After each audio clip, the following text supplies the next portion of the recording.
여러분 반갑습니다. 우인남 목사입니다. 오늘은 선교적으로 읽는 로마서 8번째 시간입니다. 여러분 벌써 8번째까지 저희가 왔습니다. 로마서가 여러분들에게 좀 어떻게 다가오고 있는지 모르겠습니다. 남아있는 몇 번의 더 이 강의들을 통해서 여러분들에게 유익한 시간이 되었으면 좋겠고, 로마서가 조금 더 여러분들에게 풍성하게 읽혀지고, 또 선교적으로 로마서를 읽으면서 우리로 하여금 우리의 삶 속에서 선교적인 삶에 동참하게 되어지는 그런 은혜가 우리들 가운데 있기를 소망합니다. 오늘은 저희가 로마서 6장의 내용을 좀 살펴보려고 합니다. 오늘은 여러분 이 이야기를 좀 해볼까 합니다. 죄의 문제에 대한 이야기를 좀 해볼까 합니다. 여러분, 저희는 그리스도인으로 부름을 받았습니다. 마가복음 1장 15절에서는 예수님께서 복음을 선포하여 이르시되 때가 찼고 하나님 나라가 여기 왔다 라고 말씀하십니다. 골로새서 1장 13절에 가면 우리를 하나님께서 흑암의 권세에서 들어 올리셔서 하나님의 사랑의 아들의 나라로 옮기셨다 라고 이야기합니다. 그리고 고린도후서 5장 17절에 가면 누구든지 그리스도 안에 있으면 새로운 피조물이다. 그렇게 그리스도 안에서 우리가 완전히 새롭게 창조되어진다. 이전 것은 지나갔으니 보라 완전히 새 것이 되었도다 라고 선포합니다. 하나님 나라가 이미 시작되어졌고 그 하나님 나라에 우리는 옮겨졌고 그 옮겨진 그 하나님 나라 안에서 우리는 너무나도 영광스럽게도 그리고 너무나도 신비하게도 그리스도와 연합한 그렇게 완전히 새롭게 지음을 받은 자다라고 성경은 증언합니다. 성경은 이렇게 증언하는데 여러분 우리들의 삶은 어떤가요? 여러분들의 삶 속에서 죄의 문제는 여러분들이 어떻게 다루고 있으신지요? 분명히 성경에서는 우리가 완전히 새롭게 되어졌다라고 이야기하는데 실제 우리들의 삶 속에서는 이 끊어지지 않는 죄 때문에 많은 그리스도인들이 고민을 하며 살아갑니다. 성경의 선포와 우리 삶의 실제 이 큰 괴리 속에서 많은 그리스도인들이 죄의 문제로 씨름하고 고민합니다. 저도 마찬가지입니다. 오늘 이 부분을 좀 같이 고민해 보면 좋겠습니다. 바울은 오늘 로마서 6장에서 우리들에게 이 죄의 문제를 우리가 어떻게 다뤄야 하는지에 대해서 이야기를 합니다. 먼저 여러분 우리가 전제해야 될 것은 하나님의 나라는 이미 이곳에 왔습니다. 그러나 아직 완전히 임한 것은 아닙니다. 그래서 우리가 앞으로도 이 땅에서 죽는 그날까지 아마 우리는 죄의 문제와 계속 싸워야 할 것입니다. 그래서 실질적으로 어떤 이 땅에서의 우리의 삶이 죄에서부터 완전히 끊어진다. 이것은 불가능합니다. 그것은 하나님 나라가 완전히 임하는 그때에 이루어집니다. 그러나 여러분 하나님 나라가 이미 임했습니다. 이 말은 이미 예수 그리스도가 죄와 그 죽음의 권세를 이기셨고 예수 그리스도만 이긴 것이 아니라 우리가 예수 그리스도와 이미 연합한 자들이기 때문에 우리도 이겼다라는 겁니다. 그렇기 때문에 우리는 이 죄의 문제를 충분히 다룰 수 있고 충분히 이길 수 있는 존재들이다 라는 것을, 비록 완전히는 아니지만 그런 존재들이다 라는 사실을 우리들이 분명히 기억할 수 있어야 합니다. 바울은 오늘 본문 이 로마서 6장에서 우리들에게 이 죄의 문제를 가지고 고민하고 씨름하는 우리들에게 아주 강력한 어조로 우리들에게 명령하듯 이렇게 이야기합니다. 로마서 6장 12절과 13절입니다. 바울이 뭐라고 우리들에게 명령하는지 잘 한번 들어보십시오. 그러므로 너희는 죄가 너희 죽을 몸을 지배하지 못하게 하여 몸의 사욕에 순종하지 마라. 13절입니다. 또한 너희 지체를 불의의 무기로 죄에게 내주지 말고 오직 너희 자신을 죽은 자 가운데서 다시 살아난 자 같이 하나님께 드리며 너희 지체를 의의 무기로 하나님께 드리라 라고 우리들에게 명령합니다.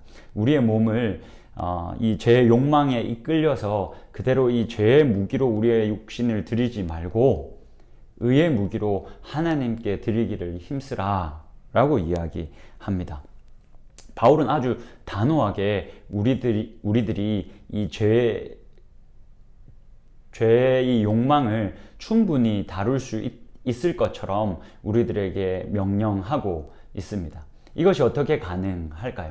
바울에게 있어서는 어떤 확신이 있었기에 바울도 동일하게 죄의 문제와 씨름을 했을 사람일 텐데 이렇게 단호하게 믿는 성도들에게 죄의 욕망에 휘둘리지 말고 우리의 육신을 의의 무기로 하나님께 드리기를 힘쓰라 라고 명령할 수 있었을까요?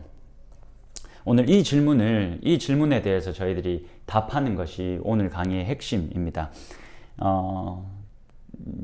이 질문에 답을 하기 위해서 이제까지 저희들이 로마서 1장에서부터 5장까지 살펴본 함께 나눴던 이야기들을 다시 기억하면서 복습해 볼 필요가 있을 것 같습니다. 다 지금 살펴볼 수는 없고 이전까지 저희들이 같이 나눴던 이야기를 한 구절로 설명하라라고 한다면 저는 로마서 5장 11절이지 않을까 싶습니다. 제가 읽어드리겠습니다. 그뿐 아니라 이제 우리로 화목하게 하신 우리 주 예수 그리스도로 말미암아 하나님 안에서 또한 즐거워하느니라. 그러니까 예수 그리스도가 우리를 화목하게 하는 자 되었고, 그래서 우리는 하나님 안에서 이제 즐거워할 수 있는 존재가 되었다라고 이야기를 합니다. 여러분, 제가 저번 시간에 여러 그림들을 그렸었는데 레위기 이야기하면서 율법 이야기하면서 그렸던 그림을 한 번 더 그려보겠습니다. 이게 여러분 대충 성막이라고 여러분 생각 한번 해보시죠. 성막을 구분하면 여기가 지성소, 성소, 바깥뜰이라고 해보시죠. 여기에 하나님의 임재가 있습니다.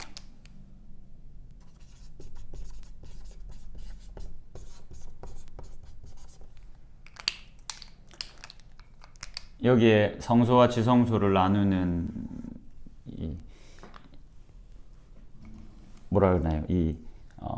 성소와 휘장이 있었죠. 네, 레위기를 시작할 때 사실 이 모세오경을 한 권의 책으로 읽을 필요가 좀 있는데 출애굽기 마지막 장에서는 모세도 회막에 들어갈 수 없었다 라는 이야기로 끝이 납니다. 모세는 여기서 사실은 선택받은 이스라엘을 대표하는 사람이고, 이 이스라엘은 우리를 의미할 수 있는 거죠.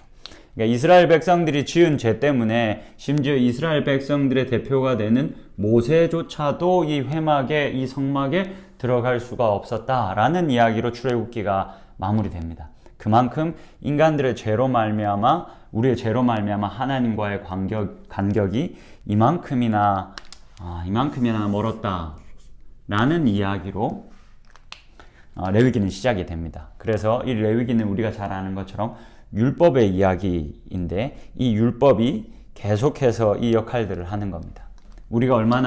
인간들이 얼마나 하나님의 임재로부터, 하나님과의 관계에서부터 멀었었는지, 그래서 이렇게 하나님의 임재로 가까이 가기 위해서는 어떤 절차들을 밟아서 갈 수 있었는지, 이런 구체적인 이런 번제, 화목제, 이런 모든 이야기들이 결국에는 하나님과 우리가 이만큼 멀었다라는 것을 그림 그리듯 우리들에게 보여주고 있는 겁니다. 모세오경의 중심이기도 하고 레위기의 중심, 이 딱 중간에 있는 레위기 16장은 대속죄일의 이야기입니다. 이 대속죄일에만 딱 한 번 이게 열립니다. 이게 열려서 대제사장만 이제 하나님의 임재 안으로 들어갈 수 있는 날이 1년에 한 번 딱 열립니다. 근데 예수 그리스도가, 우리를 화목하게 하시는 예수 그리스도가 십자가를 지심으로 말미암아 이 모든 이 간격을 예수 그리스도가 없애셨습니다. 그래서 하나님과 우리가 이렇게 가까워지게, 화목하게 했습니다. 자, 여기서 유대인들은 기본적으로 율법에 대한 이해가 중요하다라고 말씀드렸습니다. 율법은 유대인에게는 이것을 잘 지켜서 순종함으로 말미암아 생명을 얻게 하는 것이라는 인식이 있었습니다. 근데 바울에게 있어서 바울이 다시 부활하신 예수 그리스도를 만나고 완전히 자신의 해석학적인 어떤 전제가 다 뒤집어진 상태, 자신의 인식이 완전히 뒤집어진 상태에서 이 율법의 이야기를 다시 봤더니 이 율법은 모든 인간을 죄 아래 가두고 이 죄 아래 가두어진 인간들을 예수 그리스도에게로 연결하는 역할을 하는 것이 율법이다. 그래서 이 율법이 이렇게 죄 다 가두기 위해서 이렇게 선을 긋는 역할들을 했다. 이렇게 바울은 율법을 이해했다라는 걸 말씀을 드렸습니다. 그렇다면 여러분, 이런 주장을 바울이 하고 있는 것을 유대인들이 들었다면 어떤 생각이 들었겠습니까? 유대인들은 아마 이런 생각이 들었을 겁니다. 그러면 율법이 그저 이렇게 죄를 모든 사람, 유대인이나 이방인들을 다 죄 아래 두고 그 죄의 저주를 예수 그리스도에게 떨어뜨리게 하는 그런 역할만 하는 거라면 율법이 정말 필요 없는 것이냐? 율법이 무용한 것이냐? 그러면 이제 어떤 질문이 나오겠습니까?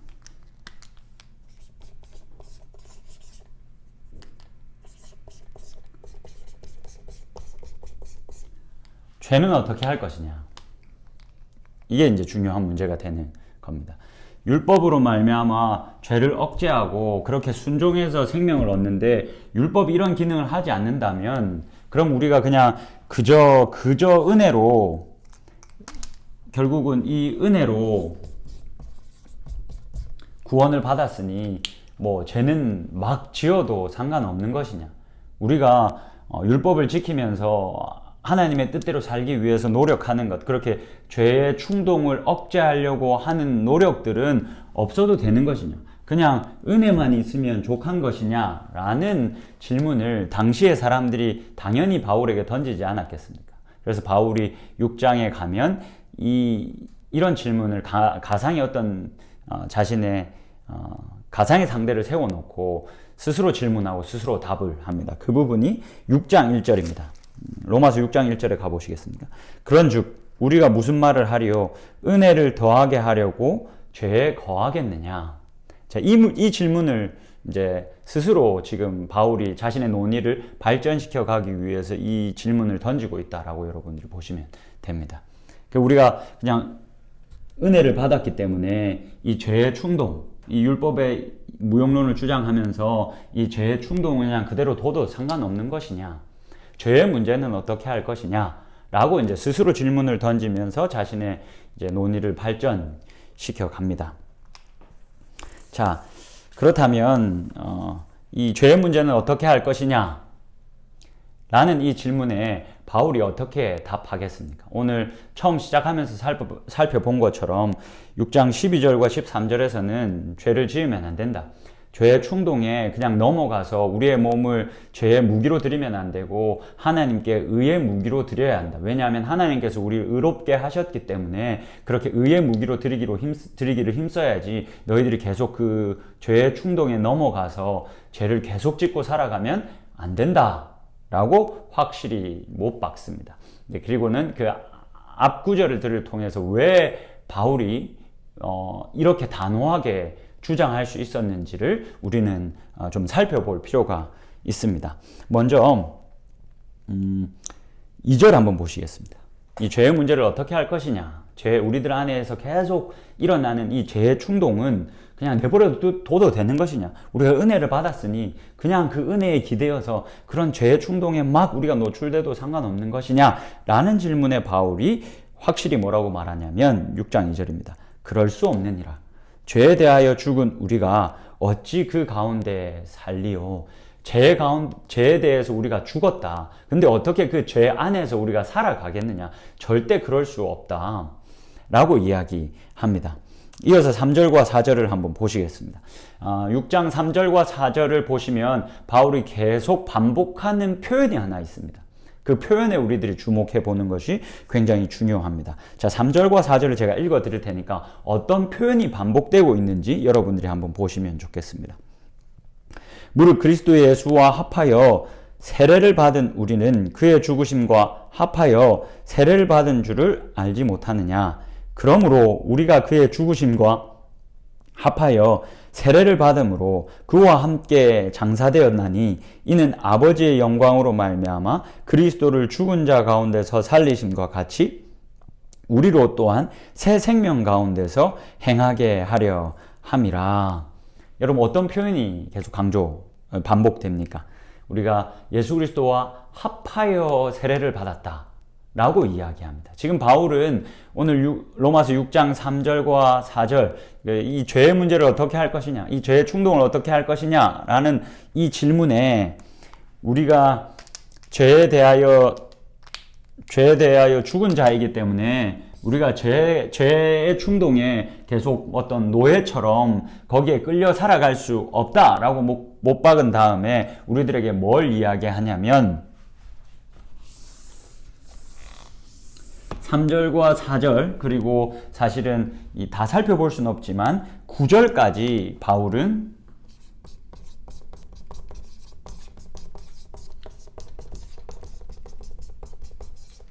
바울이 계속 강조하는 바가 그리스도인이란 누구인가를 계속해서 이야기합니다. 그리스도인은 누굽니까? 지금 3절과 4절만 저희들이 읽었지만 이 그리스도인이란 누구인가라는 그 질문에 바울이 어떻게 우리들에게 답하고 있습니까? 우리는 그리스도와 합하여 세례를 받은 자다. 그리스도와 합하여 세례를 받은 자다. 결국 그리스도인은 어떤 존재이냐면 그리스도와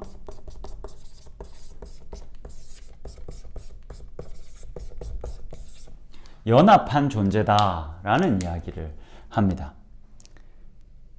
이게 그리스도인의 정체성이라는 겁니다. 그리스도인이 이렇게 그리스도와 연합했기 때문에 더 이상 이 죄의 문제에 노출될 수 없고 죄의 노예처럼 살아갈 수 없다. 왜 그렇습니까? 그리스도가 죄의 노예가 아니었기 때문에 그렇습니다. 우리가 하나님이 우리를 지극히 사랑하셔서 그리스도 안에서 그리스도와 연합하게 하셨습니다. 우리가 그리스도 안에 있게 하셨습니다. 이게 우리의 정체성입니다. 지금 우리들 눈에는 보이지 않지만 우리가 그의 안에, 그리스도 안에, 그리스도가 내 안에 이렇게 연합되어져 있는 상태가 우리들입니다. 그래서 바울이 지금 이 그리스도인의 정체성에 대해서 3절에서부터 9절까지 계속해서 강조해서 우리들에게 이야기합니다. 너희들이 어떤 존재인지를 바르게 알아야 된다라고 이제 강조를 하고 있는 거죠. 11절을 보십시오. 11절이 이제 중요합니다. 11절이 이렇게 이야기합니다. 이와 같이 너희도 너희 자신을 죄에 대하여 죽은 자요 그리스도 예수 안에서 하나님께 대하여 살아있는 자로 여길지어다. 여러분, 지금 바울이 로마서 6장 3절에서부터 10절까지 계속 그리스도인의 정체성에 대해서 이야기합니다. 10절까지. 그 다음에 이런 그리스도인의 정체성에 대해서 이야기한 다음에 바울이 뭐 하냐면 인식을 강조합니다. 이게 11절입니다. 그리스도인이 누구이냐? 그리스도와 연합한 자다라는 설명을 이제 꽤 길게 하고 그 다음에 우리들에게 이런 존재다, 이렇게 그리스도와 연합한 참으로 신비롭고 아름다운 존재다라는 것을 너희들이 여겨야 한다라는 이야기를 합니다.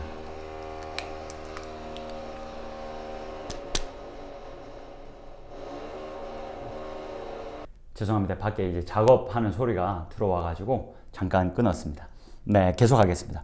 자, 이렇게 그리스도인의 정체성에 대해서 이야기한 다음에 바울이 그러한 정체성을 가진 사람들이다라는 것을 죄에 대해서 죽은 자고 그리스도 예수 안에서 하나님께 대하여 살아있는, 죄에 대해서는 죽고 하나님에 대해서는 살아있는 자로 너희들을 여길지어다. 그렇게 너희들을 인식할지어다 라고 이야기를 합니다. 그 다음에 우리가 처음 살펴본 것처럼 죄의 무기가 아닌 의의 무기로 우리의 몸을 드려야 한다. 그러니까 죄를 짓지 말고 하나님께서 기뻐하시는 삶을 살기 위해서 힘써야 한다라는 이야기를 바울이 이 12에서 13절에서 하고 있는 겁니다. 여러분 정리 한번 해보시죠. 지금 바울이 이 죄의 문제를 어떻게 다뤄야 한다라고 말합니까? 먼저는 그리스도인의 정체성, 그리스도와 연합한 자다. 너희들이 어떻게 죄에 대해서는 죽고 하나님께 대해서는 살아있는 그렇게 그리스도와 연합한 자들이라는 것을 먼저 설명합니다. 그리고 설명한 다음에 11절에서 그런 자들이라, 죄에 대해서 죽고 하나님께 대해서 산 그런 존재적인 방식을 가진 사람들이라는 것을 속지 말고 인식해야 된다라고 그 인식을 강조합니다. 그 다음에 바울이 자신의 몸을 죄의 무기로 넘겨주지 말고 의의 무기로 하나님께 드리기를 힘쓰는 것이 마땅하다. 그렇게 힘써야 한다라고 명령합니다. 여러분, 죄의 문제를 우리가 어떻게 이길 수 있겠습니까? 죄의 충동이 우리를 계속 찾아오고 우리가 때마다 자주 넘어져 왔습니다. 여러분, 이 죄의 문제를 바울은 우리들에게 어떻게 이기라고 명령하고 있습니까? 인식을 통해서 이기라고 말합니다. 여러분, 이 말이 무슨 말이냐면 로마서 우리가 1장으로 넘어가서 봐야 이 지금 무슨 말인지가 더욱더 선명해집니다. 여러분 이거 한번 보시죠. 로마서 1장 17절로 가 보시겠습니다. 로마서 1장 17절에 가면 바울이 이렇게 이야기합니다. 복음에는 하나님의 의가 나타나나니 믿음에서 믿음으로 이르게 하나니, 다시 읽어드리겠습니다. 복음에는 하나님의 의가 나타나서 믿음으로 믿음에 이르게 하나니 기록된 바 오직 의인은 믿음으로 말미암아 살리라. 보십시오. 오직 의인은 믿음으로. 이걸 먼저 보시겠습니다. 여러분 이게 바울이 지금 하박국서를 인용하고 있는 장면, 그 본문입니다. 하박국서에는 이렇게 기록이 되어져 있습니다. 정확하게 하박국서의 말씀을 인용해 보면 이렇게 되어져 있습니다. 의인은 그의 믿음으로 말미암아 살리라. 이게 하박국서 2장 3절에 그렇게 기록되어져 있습니다. 자, 보십시오. 뭐가 빠졌습니까? 의인은 그의 라는 인칭 대명사가 빠져 있습니다. 바울이 지금 이 부분을 빼고 이것만 지금 인용을 하고 있는 겁니다. 그래서 학자들 간에 이게 바울이 인용하는 데 있어서 실수를 한 거냐 아니면 의도적으로 이것을 뺀 거냐 라는 논의가 있습니다. 이 굉장히 중요한 논의입니다. 이게 여러분 이 부분만 저희가 좀 따로 떼서 생각을 한번 해보시죠. 자, 여기서 사실은 이 하박국서 2장의 이 말씀은 두 가지로 이 부분이 번역이 가능합니다. 기본적으로 이 믿음은 신실함으로도 번역이 가능합니다. 믿음으로도 번역 가능하지만 신실함으로도 번역 가능합니다. 그래서 이 부분은 사실 이 하박국서는 굉장히 애매합니다. 하나님의 신실함으로도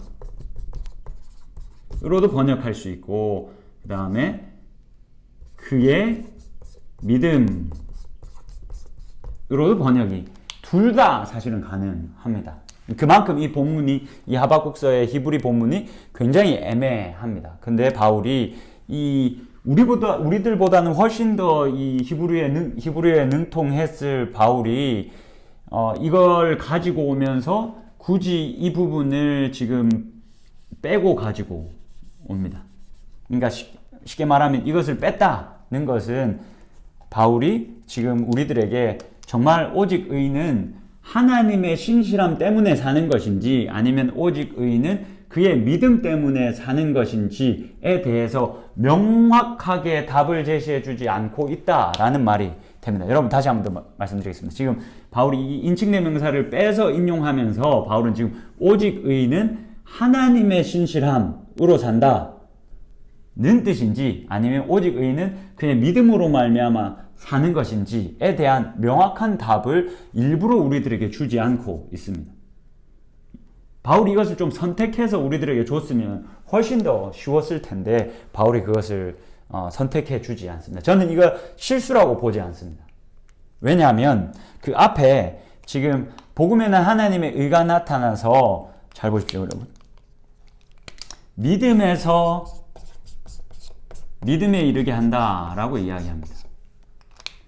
그러면 기본적으로 이 믿음은 신실함으로도 번역이 가능하다라고 믿음으로도 번역 가능하지만 신실함으로도 번역 가능합니다. 그럼 여러분 이 부분을 믿음에서 믿음에 이르게 하나니를 신실함, 이 신실함이 믿음을 불러일으킨다라고 여러분 번역하거나 그렇게 해석할 수 있다면 어떻겠습니까? 정리해 보시죠. 복음에는 하나님의 의가 나타나는데 하나님의 신실하심이 우리들의 믿음을 불러일으키나니 오직 의인은 하나님의 신실하심이 불러일으키는 그 믿음으로 말미암아 살리라 라는 말을 바울이 의도했을 가능성이 굉장히 큽니다. 왜냐하면 로마서 전체가 그러한 하나님의 신실하심에 정확히 기반되어져 있는 믿음을 바울이 계속 이야기하고 있기 때문에 그렇습니다. 여러분 에베소서 2장에 가보시면 이렇게 이야기합니다. 이게 도움이 되실 텐데 에베소서 2장에서 2장 10절에 가보면 2장 8절에서 이렇게 이야기합니다. 너희는 그 은혜에 의하여 믿음으로 말미암아 구원을 받았으니 이것은 너희에게서 난 것이 아니요 하나님의 선물이다. 우리가 구원을 지금 은혜에 의하여 믿음으로 말미암아 받는데 이 모든 것이 하나님의 선물이다라고 이야기합니다. 그러니까 믿음 자체도 하나님의 선물이다라고 이야기를 하는 겁니다. 왜 믿음이 하나님의 선물입니까? 믿음은 뭔가 우리가 믿음이라고 하면 내가 어떤 일에 대해서 어떤 것에 대해서 내 주관적인 어떤 강한 확신이라고 우리들이 믿음을 그렇게 생각하지 않습니까? 그런데 성경은 이 믿음이 하나님의 선물이다라고 이야기합니다. 왜 그렇습니까? 하나님의 신실하심이 우리의 믿음을 불러일으키기 때문에 우리가 믿어서 믿게 된 것이 아니라 그 하나님의 신실하심이 그 믿음을 불러일으키기 때문에 그렇습니다. 여러분 그래서 믿음은 어떤 내 주관적인 감정의 확신이 아닙니다. 이 부분이 중요합니다. 믿음은 우리들의 어떤 주관적인 확신, 감정의 주관적 확신을 우리는 믿음이라고 하지 않습니다. 성경에서는 믿음을 이것을 믿음이라고 하지 않습니다. 그럼 무엇을 믿음이라고 합니까? 그저 하나님의 신실하심이 불러일으키는 믿음, 그것은 이겁니다. 인식. 그냥 그대로 받아들이는 것. 내가 그런 존재가 되었다. 내가 그렇게 그리스도와 연합한 신비한 완전히 새롭게 된 존재가 되었다라는 것을 어느 상황에서건 어느 때에서건 그렇게 여기는 것, 그렇게 받아들이는 것. 네, 그렇습니다 라고 말하면서 받아들이는 것. 여러분 제가 초반 세 번째인가 네 번째 강의 때 하나님의 의롭다 하심에 대해서 같이 이야기를 나눴던 적이 있습니다. 여러분 기억하십니까? 의롭게 되었다라는 이 뜻 안에는 그 의롭게 된 존재의 도덕적, 윤리적 수준과 상관없이 그냥 정당성이 입증된 상태라는 의미를 그 의롭게 되었다라는 그 단어가 디카이오슈네 이 단어가 가지고 있습니다. 그저 하나님께서 우리의 정당성을 입증시키신 겁니다. 하나님의 신실하심으로 하나님의 사랑으로 우리를 그런 존재로 그냥 정당성이 입증된 그런 의로운 자로 하나님께서 우리를 만드셨다라는 겁니다. 그렇기 때문에 믿음은 그냥 그것이 내 것이다. 내가 그런 존재다. 라고 받아들이는 것. 이것을 믿음이라고 합니다. 자, 여러분 정리해 보시죠. 죄의 문제를 어떻게 이길 수 있겠습니까? 계속해서 끊임없이 우리를 넘어뜨리고 우리에게 찾아와서 우리를 힘들게 하는 이 죄의 문제를 어떻게 이기시겠습니까? 바울은 이것을 어떻게 이길 수 있다라고 말합니까? 인식을 통해서 이길 수 있다라고 말합니다.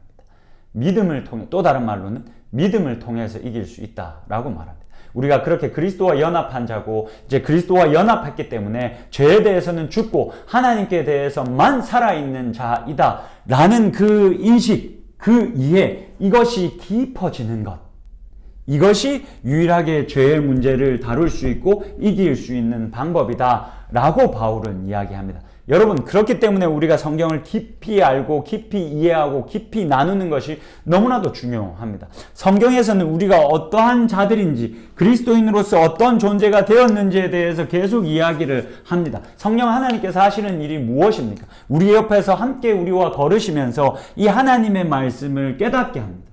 그리고 그것을 우리로 하여금 사실로 받아들이게 합니다. 여러분, 이 이해가 그리스도인으로서 나는 누구인가에 대한 이해가 깊어지고 깊어지면, 그래서 우리가 그렇게 완전히 인식하게 되면 죄의 문제를 그제서야 이길 수 있습니다. 여러분, 이 죄의 문제를 율법으로 이길 수 없습니다. 나의 어떤 인간적인 노력으로 이길 수 없습니다. 그저 하나님께서 하신 그 일을 내가 계속해서 받아들이는 것, 그렇게 내가 여기고 인식하고 주장하는 것, 이것을 통해서만이 우리는 이 죄의 문제를 이길 수 있다라고 바울이 이야기한다라는 사실을 여러분들 기억하시고, 앞으로도 우리가 그리스도인으로 살면서 많은 유혹들이 찾아오겠지만 그 죄에서부터 자유할 수 있는 유일한 방법은 우리가 하나님의 말씀을 아는 것, 그리스도인으로서 나는 누구인가, 그리고 내가 죄에 대해서 죽고 하나님에 대해서 산 자다라고 여기는 것. 어떤 상황에서 내가 또 죄를 짓고 또 넘어진 그 상황 속에서도 그 은혜를 내가 믿음으로 받아들이는 것, 수납하는 것, 인정하는 것, 이것만이 죄를 이길 수 있는 유일한 방법이다라는 사실을 여러분들 기억하시고 앞으로 넉넉히 이 죄의 문제에서, 죄와의 싸움에서 승리하며 살아갈 수 있는 저와 여러분이 될 수 있기를 주님의 이름으로 축복합니다. 오늘도 수고하셨습니다. 여기까지 하겠습니다.